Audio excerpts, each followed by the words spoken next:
Hello, everybody. It's Rebecca Liebenberg here. As you know, I don't do many videos, but I'm trying to do more for you so that we can actually speak to people and hear from the horse's mouth, so to say, and find out what's happening in the homeschooling arena and our landscape legally, politically, academically, if we can as well. And I've invited Lauren Evanthia from the Organic Humanity Movement to come and tell us a bit more about what it is, mainly because she's a homeschooling mom as well. So, Lauren Evanthia, I can't give a proper introduction because I don't know enough about you. So, please let us know who you are. Tell us about your homeschooling journey if you've got time for that. I know you're pressed for time because you are very busy with your campaign at the moment. Thank you so much, Rebecca. So yes, I'm Lauren Evanthia. I started actually most homeschoolers probably know me from Leave Our Kids Alone days. In 2019, I started a Facebook group, that just absolutely exploded with support. I started the group because I didn't want comprehensive sexuality education taught in schools. My kids at the time were all in a public school, and I just wouldn't have it. So I started this Facebook group and it exploded. And I think most people probably know me from that. But before I started Leave Our Kids Alone, in 2017, I left my job at the City of Cape Town. I terminated my membership with the opposition party and I started my own organization called the Organic Humanity Movement. And then we registered the Organic Humanity Movement in December 2018 as a political party. And our goal is to change the system in South Africa. We want to change the political system. We want to change the government structure. And with all of that included is also the education system. So luckily, I say luckily, during the pandemic, I was face to face with the curriculum. So it's so easy to just criticize LO, life orientation, and CSE. But then I got to see their science textbooks, because if you remember correctly, schools would actually then give the parents the work for the kids for the week. A lot of schools did this, and then we'd have to complete the work with our children at home, as if life in the pandemic wasn't stressful enough. And then I saw the very poor quality of work, like science specifically. I really feel like the content is dumbed down. I feel like it causes kids not to think creatively. And then I decided, out of all of that experience of homeschooling them with the school's content, that I don't want them to get this education. I don't want them to get a substandard education. So I started homeschooling them. And I think we're going on year 4 now, if I'm not mistaken. And I can't even believe I even fathomed sending them to school before. How could I do that? I absolutely love our new lifestyle. It's a lot less stressful than actual public school. And I think my children have flourished as a result of being schooled at home, although I can't even really call it schooled, living at home and experiencing life to the fullest. It's the best. The learning lifestyle, they call it. I think that, when you're at school and the teachers are drumming things into your head all day, you get home and you just want to like debrief, and you haven't got time to even think about learning anything new. But when your kids are at home and just living life with you, they permanently want to explore and learn. So that mindset is completely different between a child that goes to school and a child that's at home. Absolutely. I didn't realize you'd been going so long. I think I am a little bit in a bubble. And I'm not very politically active, but I have become that way because of this billable nonsense. And it has sort of naturally progressed into me learning more about politics and the importance of voting. Although I vote, I don't think I've ever seen it in the light that I see it now.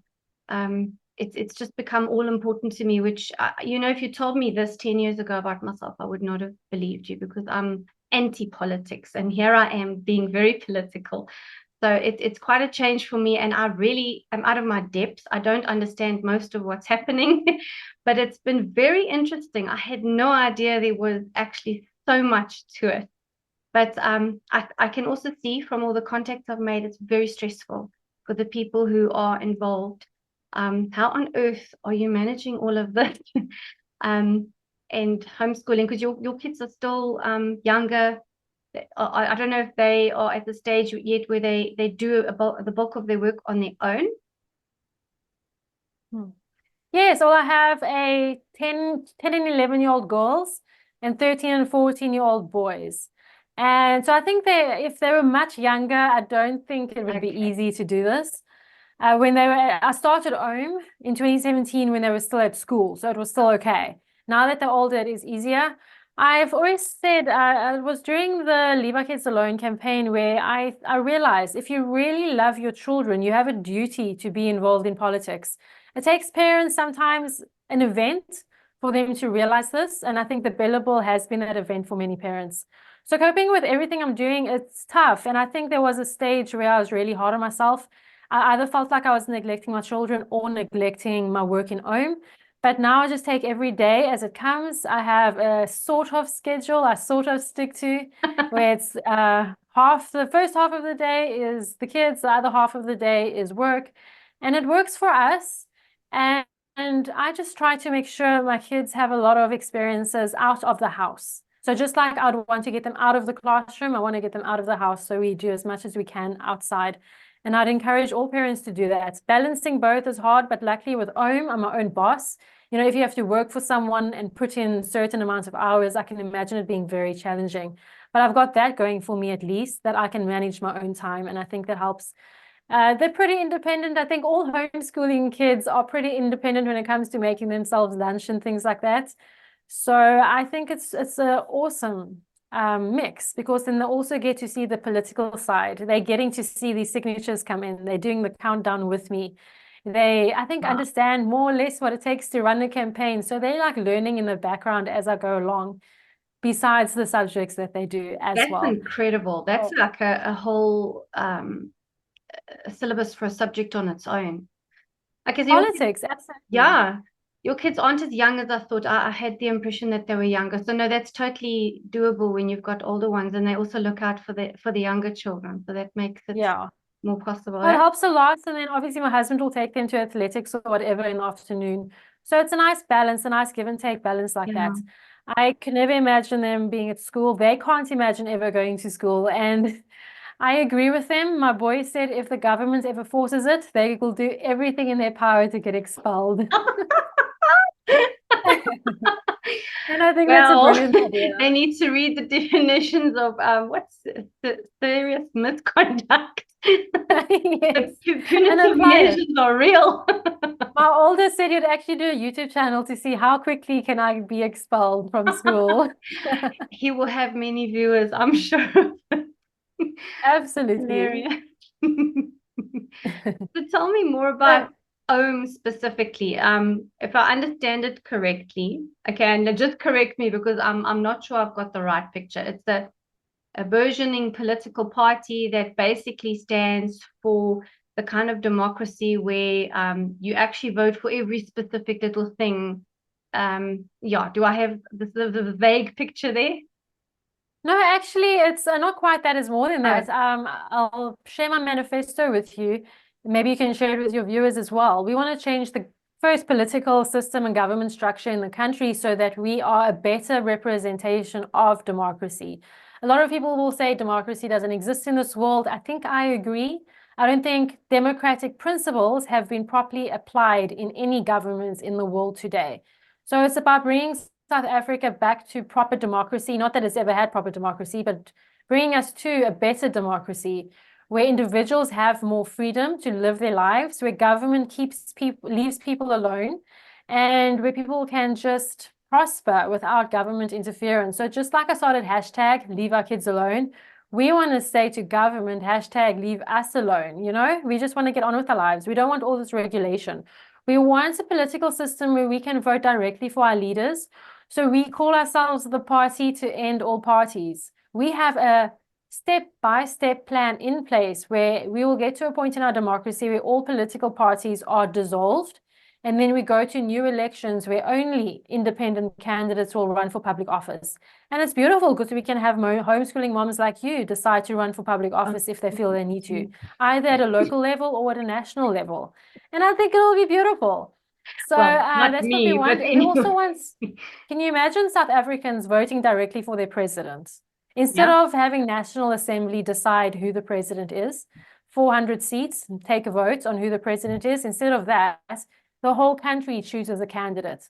And hand in hand with changing the political system, we actually also want to change how voting takes place. So Okay. we want to implement what's called something similar to an alternative vote system, where, for instance, say either if it's the presidential, say you have 10 presidential candidates or 5 councillor candidates, you won't vote just for one person. You will vote for your favorites. So you can either you will rate them on a scale of 1 to 10, or however many candidates there are.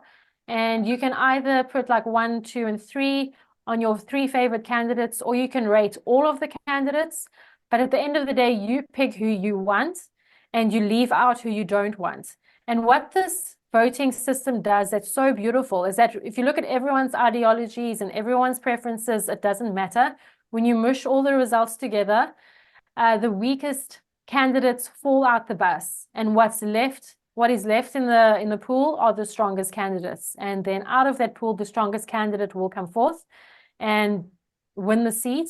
And in the case of the presidential election, whoever the president is, the 2 runner-ups become his advisors.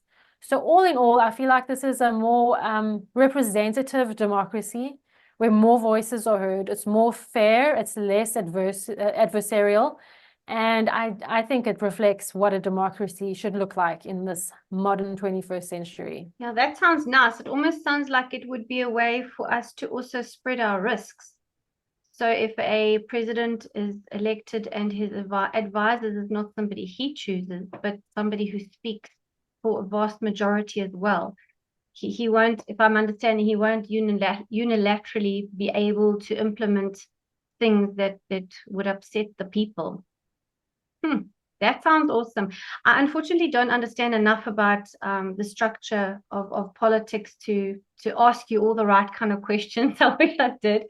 But it's definitely given me a good idea of how that would work.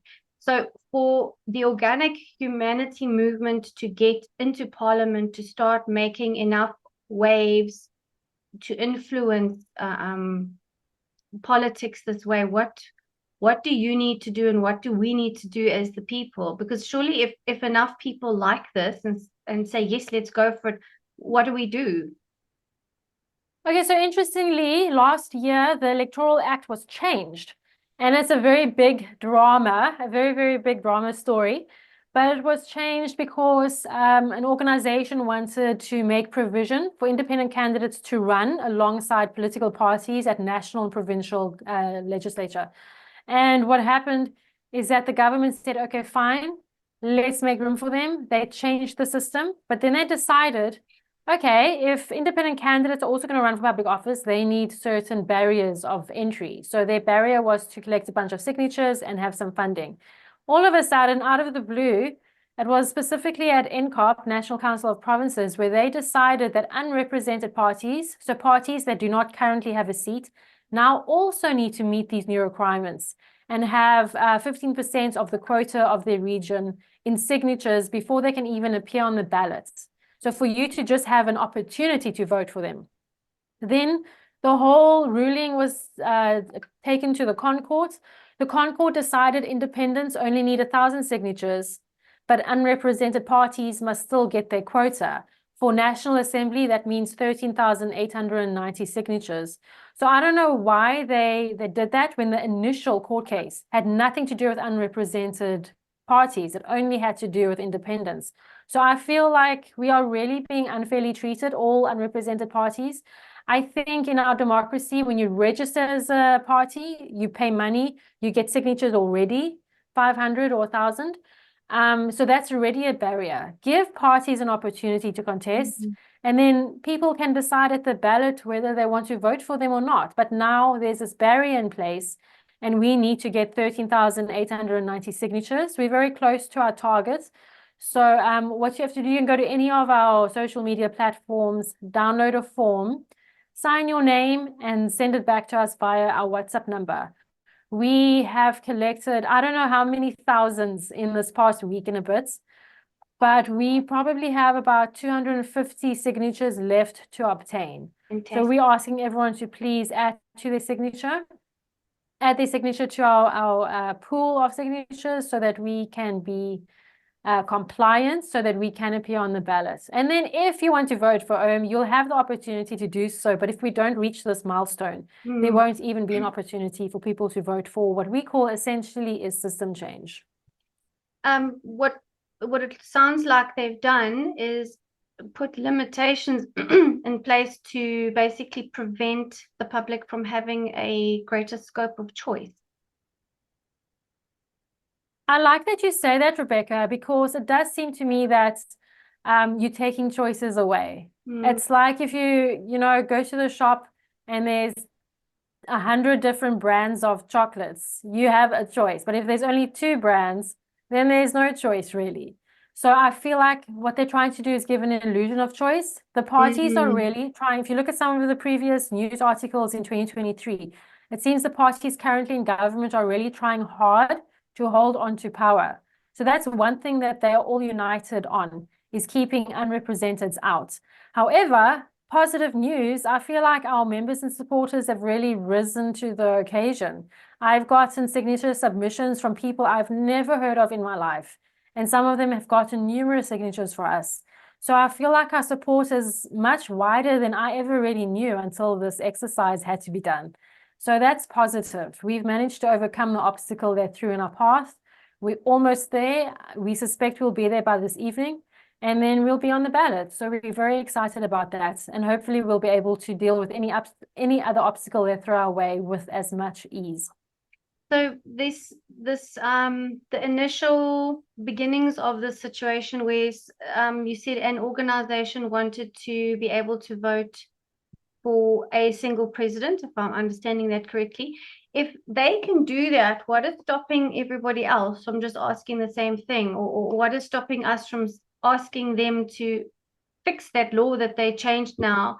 What does it take to redress some decision that has been made on behalf of people without us even knowing, to bring it back to a situation where we would be able to actually have more choice? What can, I don't know if that organization was already in parliament or if it's just another party. I'm not sure who they are. But if someone can just randomly come and say, okay, this is what we'd like, and the government makes that change, why can't we do more of that? Okay, well, here's the flaw. So I was part of some of those discussions. So it was an organization that was like an umbrella over all parties that agreed with it. And it was the actual thing they wanted independent candidates to be able to run for public office, not president. It's impossible for an independent to run to be the president. It's to become an MP, basically, a member of parliament. So that's what they wanted. And I, from the beginning, had a problem, not with the intentions of the people, but with the methodologies they were using. So this is how it worked. They were like, we want this. Then they take what they want to Parliament. Parliament then changes the legislation. Whereas with my strategy, we become the legislatures and we ensure that the system changes so that we cannot be controlled ever again. And I think that difference in methodology is the life or death of democracy. It sounds like you basically tried to cut out the middleman so that the people are for the people. Pretty much, yeah, because I mean, by doing it through the electoral system, and not only do you get the buy-in from the voters, but you actually get international recognition for the change of system in the country. And there's no other way to do it that wouldn't be peaceful. So it's a very clever way to do it through the electoral system, because it will have to be internationally recognized. And then the other thing, with the political parties gone, when we achieve that, and the political parties are all dissolved, including OHM will also be dissolved when that happens. You don't have to hide behind a party as a candidate. And this is what happens. Many of the candidates that are well known, most of them wouldn't have been able to get that support without being attached to a party with a brand identity, with millions of taxpayers' money given to them every year to use for PR and marketing and all the rest. So we're bringing government closer to the people. That's how we see it. And we're putting voters in control over who they choose as a candidate. At the moment, parties are in control over who is a candidate. okay, it's very complex for me, but what it sounds like, it's actually going to be a more simplified situation. The context is going to be easier for people to understand. This is actually going to make voting easier because the people will know exactly what it is they are asking and whether they can and can't have it. And all they need to do is vote. So voting would still be normal. It would continue just with a different system. Voting is very important, but now voting will matter. But I think a lot of people feel like voting doesn't matter. We have 9 million people, about 9 million people who are eligible to register to vote, who don't register, who don't want to register, who want nothing to do with registering to vote. And then you got about 9 million people as well, more or less, that don't rock up to vote, even though they are registered. So all in all, there's about 18 million people who can vote that don't vote. That is probably about 7 million more people than the amount of people that vote for the ANC. That's the power we have as South Africans. And I feel like if we have a different system and different types of candidates and no parties, I think people will feel like there's a purpose to voting again. But being on the ballot this year means there is a purpose to vote now, because we are the only party, and I think I can say this quite boldly, I've read all their manifestos, we are the only party that really is promoting and advocating for system change as opposed to policy change. We want overall system change. So we're not promising jobs or housing. We're not talking about policy. We want system change in such a way that gives more power to people. And that will ultimately actually be fixing the situation from its roots so that the jobs and housing will, as an implication of a system change, it will right itself. That's the idea. This is the difference between the what they call macronutrition and micronutrition. If you get the tiny little building blocks right, the body can heal itself. Actually, I love that analogy. I don't know much about micro and macronutrition, but I like that analogy. The idea here is that the less government interference there is, the more society will improve itself. The more government interferes in society, the worse society will get. But now it's the same as I equate it to parenting. You know, like if you're really overprotective and you're really over your children all the time and you're a helicopter parent and you don't give them freedom, then they usually become rather dysfunctional or at least go through quite a severe rebellious stage in their older years. But if you're a balanced parent that gives boundaries but also freedom, your child learns to make responsible decisions and grows into an adult that can contribute positively to society.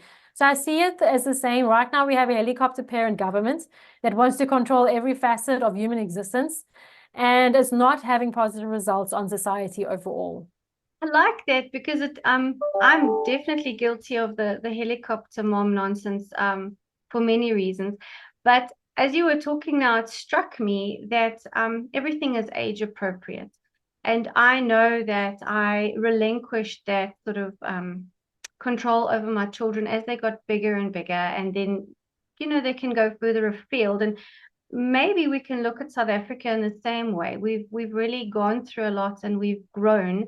And we are outside of our infancy of democracy and the changes that we experience. And this could very much or possibly be the next step in our political development. Maybe it'll be our teenage years where we can become mature as a country and find some way to, this would, I think, bring a lot of unity amongst the people, because then it would take away the us and them component of political parties, where people could vote for those things that are dear to them and not the people who are going to represent or not represent. Because that's the problem with political parties. You're not sure if they're going to actually do as they say. You've got to wait and see. This way, yeah, you've removed the middleman and we can actually speak for ourselves. I really like that. Well, thank you. There's still a lot more detail with regards to the changes we want to make, and it's all in our manifesto. So I'd love to encourage everyone to go to our website, ohm.org.za, to read our manifesto and see all the different changes. But ultimately, we, like as a homeschooling mom, I want the government to leave me alone. Let me raise my kids the way I want to. Let me educate them the way I want to. I don't want them to have a specific set in stone curriculum. I I have become much more radical than I thought I would be at the beginning of homeschooling. I really believe that the more free range a child is, the more intelligent they develop, more intelligence they develop, So you're and heading the into more creative they are. the unschooling territory. I That's dip my great. toe in the unschooling territory. We still have structure and subjects, but I definitely overall, the philosophy behind the way I homeschool is freedom, and freedom from structure, freedom from, there's no tests or exams, there's no formal anything. We pretty much go along with our own interests, geography. The kids are learning Greek at the moment. Oh, wow. So we just go along. The idea is just to, if you want to do something, do it to completion. Pretty much, that's as structured as we get, and That's a then spend fantastic as much time philosophy. outside. Yeah, I think it's a nice approach to take because everybody is so different. That child that wants more structure will develop it for themselves. I saw that with my children because they are quite different from each other. So the more I would just give them the leads to do what they want, they actually take over. And it's nice because they can add to their experience. Whereas if you are overly prescriptive, they aren't able to take away because it's much more difficult for a child to say, no, I don't want that, than it is for a child to enact their natural curiosity and go and search for it and ask, I want more, which is what kids do. They whine about it. So that is easy for a kid to do. And I see that in the same sort of light with education and a learning lifestyle. Yeah, I see everybody after about the second or third year, if they've started with structure, they start veering off. It's a very typical thing. So I giggle when I hear this because it's the same story we hear over and over again because we all come from schools and we're a product of a system. So it's very easy to apply that when you start homeschooling. Yeah, I don't know. I didn't know how else to approach it, but I started off with structure as well, but I very quickly stopped and realized that it wasn't what getting notifications, what we wanted. It's like parents have to actually unschool themselves. We speak about unschooling kids, but parents have to do the unschooling. So I Yeah. had to get rid of all my biases from school as well. And it's worked in our favor. And I just shudder at the idea that the government could try, if not force our kids into school, force us to use a specific curriculum because none of us would cope. The curriculum is an absolute killer to creativity. It And is. I say all success in the world, scientific success, engineering success, technological success, was a product of creativity first. So when you kill that creativity, it's why we have nothing truly new in society being invented. This is why we're not getting solutions to the basic problems that we face. It's because of the schooling system. And you can see it in the arts specifically. The things that are creative, like music, for instance, we don't get the kind of incredibly complex, challenging, mind-altering music that one used to get in the past. I'm a Pink Floyd fan, and nobody produces stuff like this anymore. But now this is very pertinent for what we're going through now with the Bella Bill, because clause 35 is the homeschooling clause, and it essentially says that yes, of course you may homeschool. It's legal. We are a great government. We're letting you do what you want to do. Just sign here on this dotted line, and then you registered. But I think what a lot of people don't realize is when registering for homeschooling, you're not just signing on a dotted line to say, yes, I homeschool. You are signing a document that incurs your agreement to, well, some people call it co-parenting with the government. That sounds a bit strong, but yes, I suppose if you really dig into it, it is like that. And if you agree to do that, you have set yourself up with a liability for later on down the road when they change the parameters, which they're allowed to do, or if you find it's no longer working for your child, or you just don't like it, you can't go to them and say, I unagree to what I agreed with.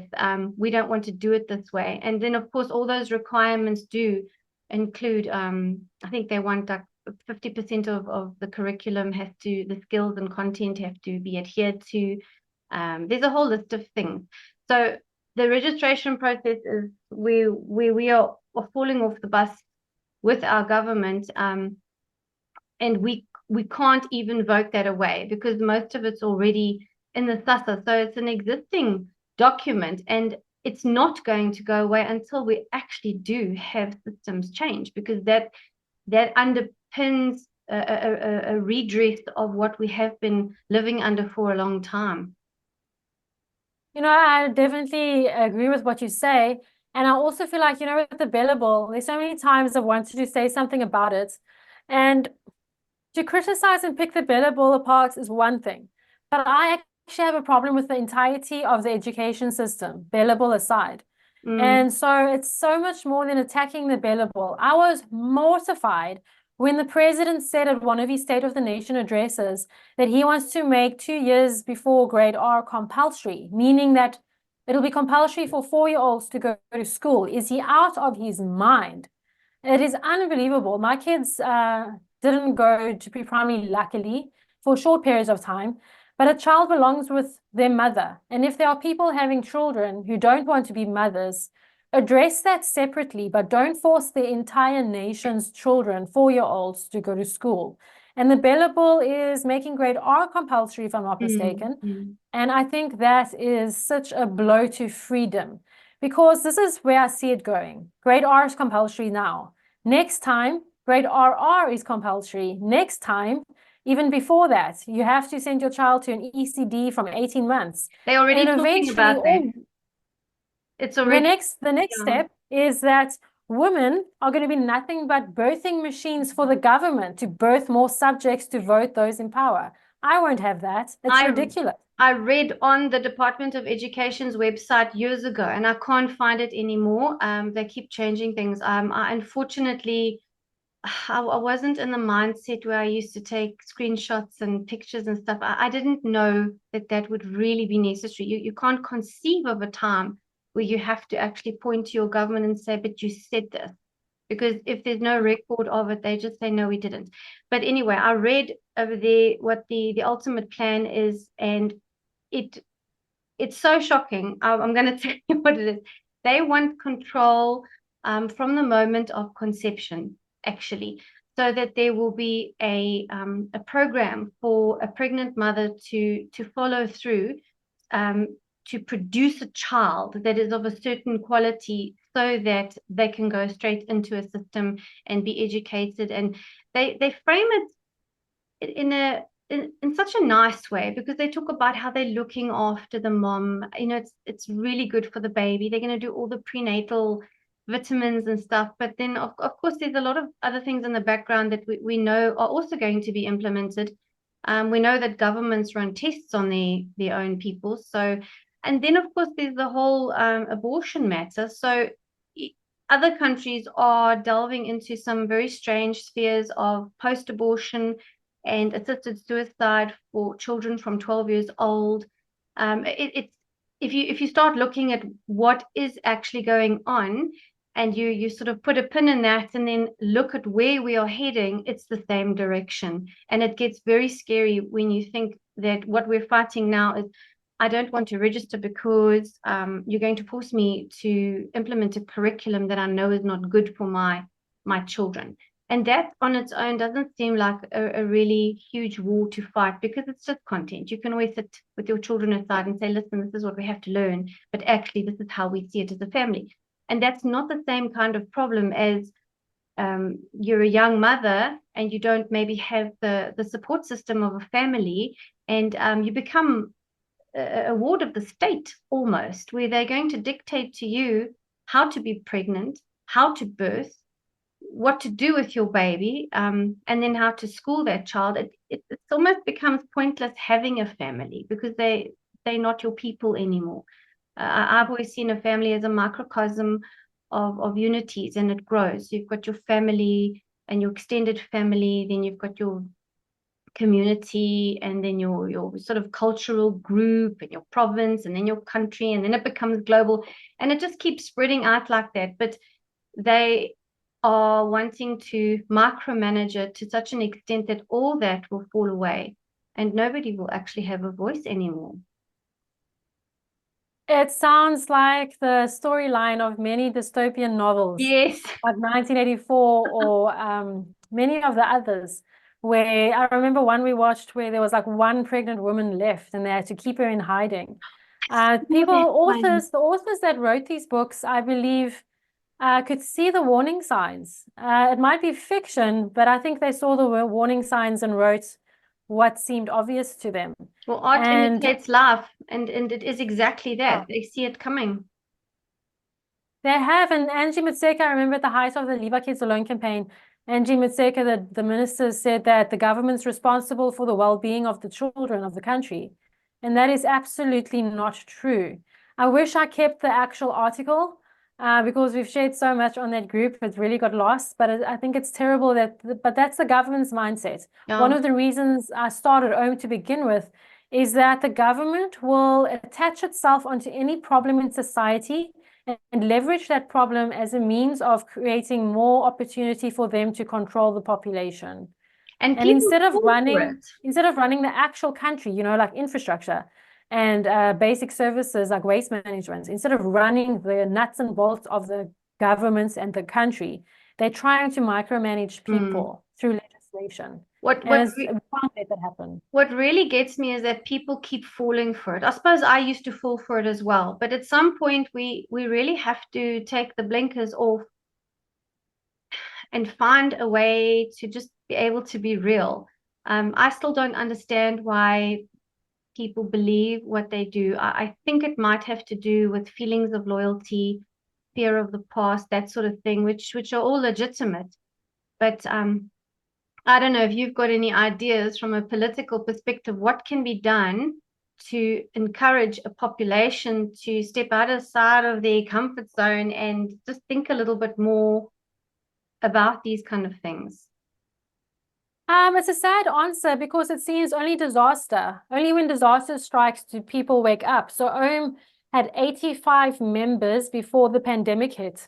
And then we made a statement about like the lockdown and things, how we say freedom first, pretty much. And then we grew a lot and we grew a lot and we grew a lot to where we are now. So from my experience, same with Leave Our Kids Alone, same with the billable fight, it takes some kind of catastrophe, something to wake people out of their slumber before they act.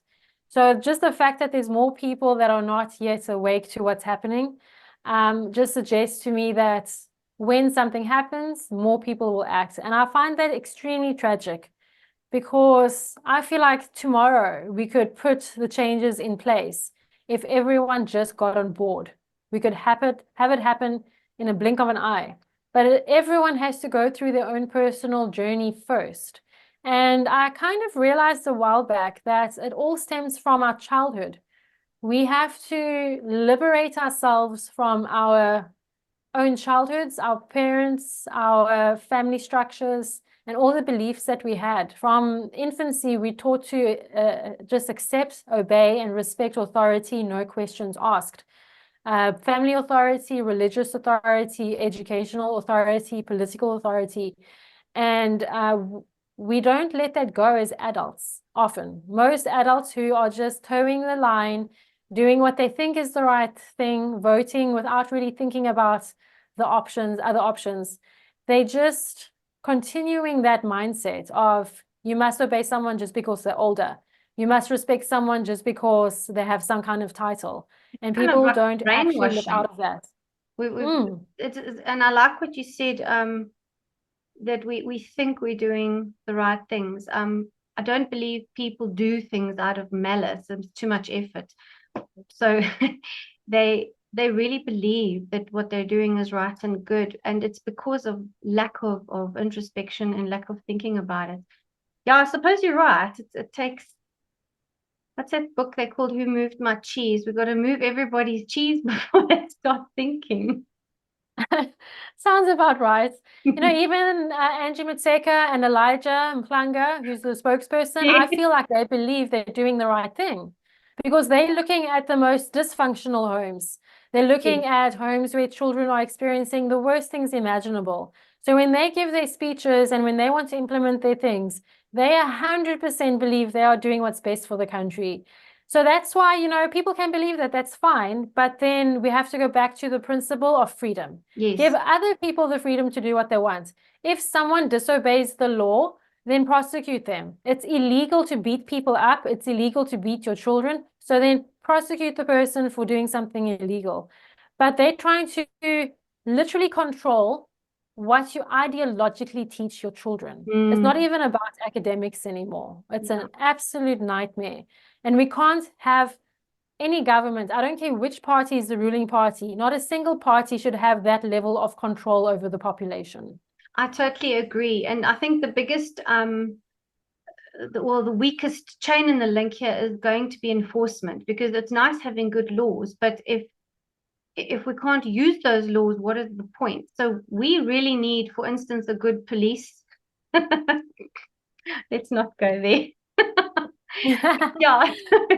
We would need some kind of system where there is a cohort of people that are reliable and honest and trustworthy to entrust the safety of the people in South Africa, into their hands. And we don't even have that.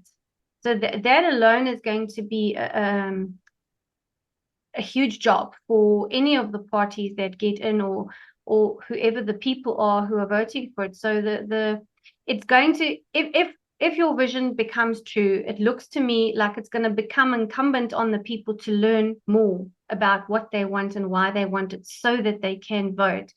Otherwise, if they don't, then those people who just make an effort will by default rule, because they're voting and they know how to use the system.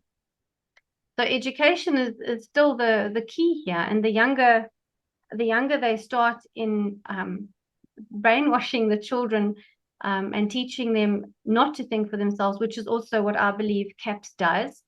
It's specifically a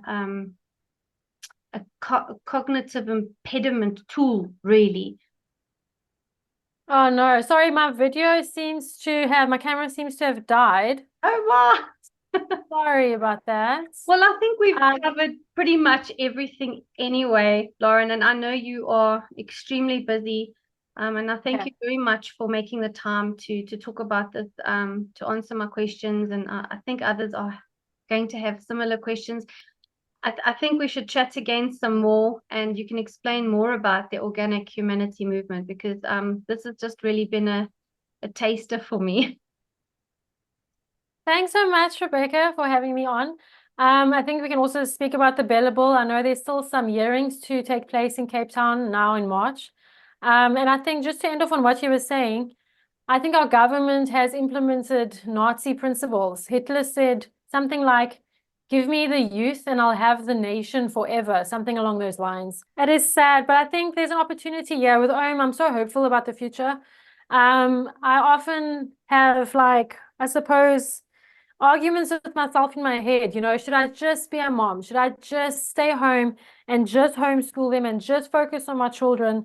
Because they're only going to be young for so long. But at the same time, I so much feel the sense of urgency to change the direction of where this country and where the world is going, because our children have to become adults and have their own children in that world. So I feel like it's an obligation, it's a duty. It's not definitely something people enjoy, but it's an obligation and duty of all mothers and fathers to do what it takes to change the course and trajectory we're on, so that we can carve a different future. I believe we can be masters of our own destiny.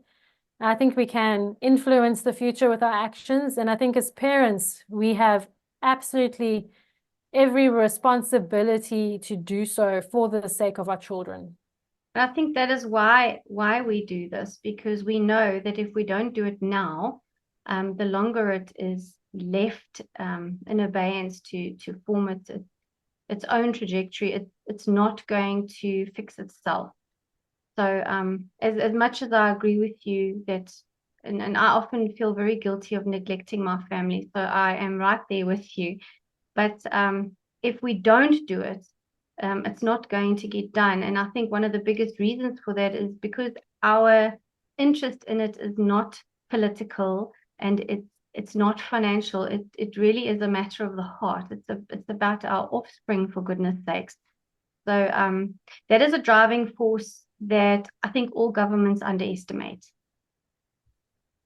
I think Leave Our Kids Alone proves that. We had moms, grannies, and some dads as well from all walks of life, all cultures, all religions uniting. We put our differences aside and we united against that one thing. And I hope to see that level of unity on a bigger scale very soon in the country, because we can't let the government destroy the future of our children. Absolutely. I think we're ready for it. I really do. And I can see it's starting to gain momentum, and I wish you all the best. And I'm very glad you've done this. Somebody had to, and thank you. It's a good thing you've done. Thank you so much, Rebecca. I'm looking forward to talking to you more about this in the future. Thanks a lot. Good luck for the rest of today. I believe you will get all your signatures. Thanks. Yes, I must go count the next batch now. Thank you. Okay, bye. Bye.